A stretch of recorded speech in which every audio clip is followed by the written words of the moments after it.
சென்னை உயர்நீதிமன்றத்தில் தொடர்ச்சியாக நீதிபதி பல்வேறு காட்டமான கருத்துக்களை தெரிவித்து வந்தார். இந்த நிலையில் கரூர் துயரச் சம்பவம் தொடர்பாக விசாரிப்பதற்கு சிறப்பு புலனாய்வு குழு ஒன்றையும் அவர் அறிவித்திருக்கிறார்.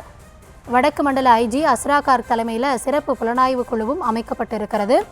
இது குறித்த விவரங்களோடு நம்முடைய செய்தியாளர் வெங்கட்ரமணன் இணைந்திருக்கிறார். வெங்கட், முன்னதாகவே நீதிபதி பல்வேறு காட்டமான கேள்விகளை எழுப்பியிருந்தார். தற்பொழுது என்ன உத்தரவை பிறப்பித்திருக்கிறார்? எப்போதிலிருந்து இது செயலாக்கம் பெறும்?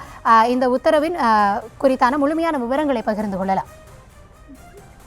கௌதமி, அந்த வழக்கு தொடர்பாக அரசு தரப்பு மற்றும் தவிக தரப்பு என இரு தரப்பு வாதங்களை கேட்டறிந்த பிறகாக நீதிபதிகள் பல்வேறு கடுமையான கேள்விகளை எழுப்பியிருந்தார். இந்த நிலையில்தான் கரூர் துயர சம்பவம் தொடர்பாக அஸ்ரா கார்க் ஐஜி வடக்கு தலைமையிலான சிறப்பு புலனாய்வு குழு என்பது நியமனம் செய்யப்பட்டிருக்கிறது.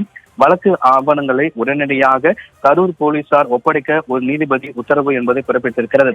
குறிப்பாக அனைத்து ஆவணங்களையும் சிறப்பு புலனாய்வு குழுவிடம் ஒப்படைக்க வேண்டும் எனவும் வழக்கை முடித்து வைத்து நீதிபதி செந்தில்குமார் தற்பொழுது உத்தரவு பிறப்பித்திருக்கிறார். இந்த விவகாரம் தொடர்பாக சிறப்பு குழுவை உயர்நீதிமன்றம் அமைத்திருக்கிறது. கரூர் துயர சம்பவம் தொடர்பாக விசாரிக்க சிறப்பு குழுவை அமைத்து சென்னை உயர்நீதிமன்ற நீதிபதி செந்தில்குமார் தற்பொழுது இந்த உத்தரவு என்பதை பிறப்பித்திருக்கிறது.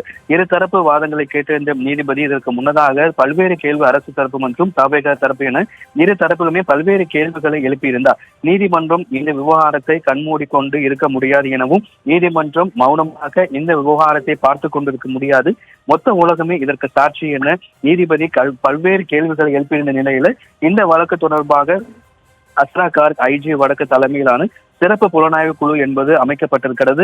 வழக்கு ஆவணங்களை உடனடியாக கரூர் போலீசார் ஒப்படைக்க நீதிபதி செந்தில்குமார் தற்பொழுது உத்தரவு பிறப்பித்திருக்கிறார். வழக்கு ஆவணங்களை உடனடியாக ஒப்படைக்க கரூர் போலீசாருக்கு உத்தரவிட்டு வடக்கு மண்டல ஐஜி அஸ்ரா கார்க் தலைமையில சிறப்பு புலனாய்வு குழு என்பது நியமனம் செய்யப்பட்டிருக்கிறது. குறிப்பாக இந்த அனைத்து ஆவணங்களையும் சிறப்பு புலனாய்வு குழுவிடம் ஒப்படைத்த பிறகாக வழக்கை முடித்து வைத்து நீதிபதி செந்தில்குமார் தற்பொழுது உத்தரவு பிறப்பித்திருக்கிறார். குறிப்பாக நீதிபதியுடைய கேள்விகள் என்னவாக இருக்கு அப்படின்னா, ஒரு நிகழ்ச்சி ஏற்பாட்டாளர்கள் தலைவர் முதல் என அனைவருமே அந்த சம்பவம் நிகழ்ந்த பிறகு அங்கிருந்து மறைந்து விட்டார்கள். அதே போல பின் தொடர்ந்தவர்களை விட்டு விட்டார்கள். இந்த நிகழ்ச்சியின் தலைவர் மொத்தமாக அங்கு என்ன நடந்தது என்பதையே மறந்து விட்டார். தலைமைத்துவத்துக்கான பண்பே இல்லை என இதற்கு முன்பாக இருதரப்பு வாதங்களை கேட்டறிந்த நீதிபதி பல்வேறு கேள்விகளை எழுப்பியிருந்தார். இந்த நிலையில தான் இருதரப்பு வாதங்களை கேட்டறிந்ததுக்கு பின்னதாக இந்த வழக்கை நீதிபதி செந்தில்குமார் என்பது ஒரு சிறப்பு புலனாய்வு குழுவை நியமனம் செய்து இந்த வழக்கை என்பது முடித்து வைத்திருக்கிறார். அதாவது வடக்கு ஐஜி அஸ்ரா கார்க் தலைமையில ஒரு சிறப்பு புலனாய்வு குழு என்பது நியமனம் செய்யப்பட்டிருக்கிறது. வழக்கு ஆவணங்களை கரூர் போலீசார் உடனடியாக ஒப்படைக்க வேண்டும் எனவும் அனைத்து ஆவணங்களையும் சிறப்பு புலனாய்வு குழுவும் ஒப்படையுங்கள் என இந்த வழக்கை முடித்திருக்கிறார்.